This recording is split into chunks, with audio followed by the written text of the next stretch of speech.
More than 6 years have passed since Pastor Andrew Brunson's unexpected release from a Turkish prison. And now the world focuses on a different hostage crisis. I recently asked Brunson to share his thoughts given his unique perspective. These hostages are being held unjustly, maybe not in a prison, but in a tunnel, many of them in Gaza, underground. What emotions do you feel? What are your thoughts when you see these hostage families and you see the hostage release? When I see the reunions, it really moves me because I remember just the desperation, the desperate longing I had for freedom and to be with my family. And so then I see these people coming together after not knowing if they'll ever see each other again. And I know what they're feeling. Brunson spent 23 years as a missionary in Turkey, sharing the gospel and planting churches. In 2016, Turkish authorities arrested him on terrorism charges for allegedly assisting the Kurdish minority and sentenced him to life in prison. Today, Brunson remains grateful to President Trump for what he describes as unprecedented efforts to negotiate his release.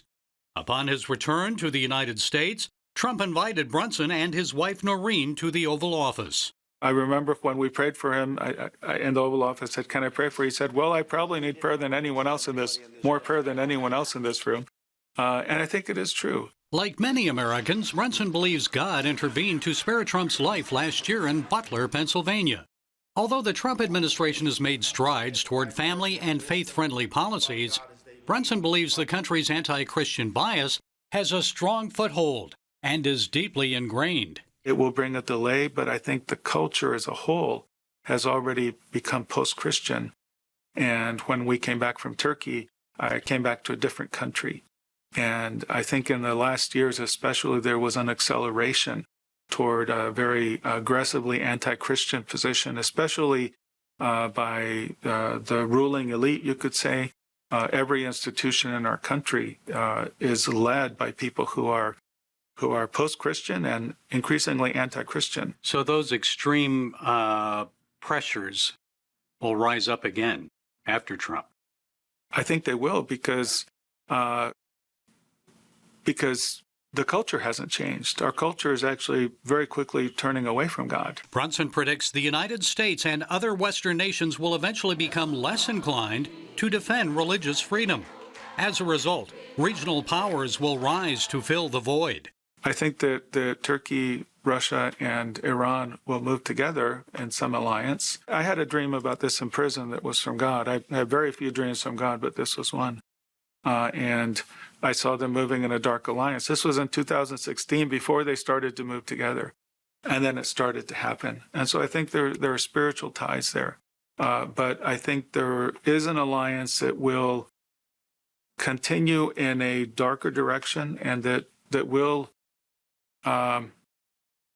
it will eventually, in the end, try to undermine Israel, yes. Brunson always felt strong as a missionary. Then, when isolated in prison, despair overtook him, and he felt abandoned by God. Speaking at a recent Regent University chapel, he explains that his wounded heart led him into a spiritual crisis. I began to question God's existence. And the first time I did that, I began to cry. I said, how could this happen? I've started churches, I've baptized Muslims, and here I've taught and preached for years, and now I'm even questioning whether God exists. I had many questions for God, and I became aware at some point that God had questions for me. Andrew, are you going to love me when you don't see my love? Are you going to be faithful to me when you don't see my faithfulness? Brunson predicts American Christians will also face difficult times ahead. He encouraged students to stay strong in the face of adversity, even when God's presence is not felt. You have to survive those times of crisis. You have to remain faithful. Your devotion to God is being tested, and you have to hold on to Him, even when you don't understand, even when you don't have answers. Will you love Him when you don't see His love? Will you be faithful when you don't see His faithfulness? Brunson believes that people can endure when they learn to recite what God says about Himself. I had to make a conscious decision to repeat again and again, no, God, you are faithful. You do love me, even if I don't feel it. even if I don't see it. You are good. You are true.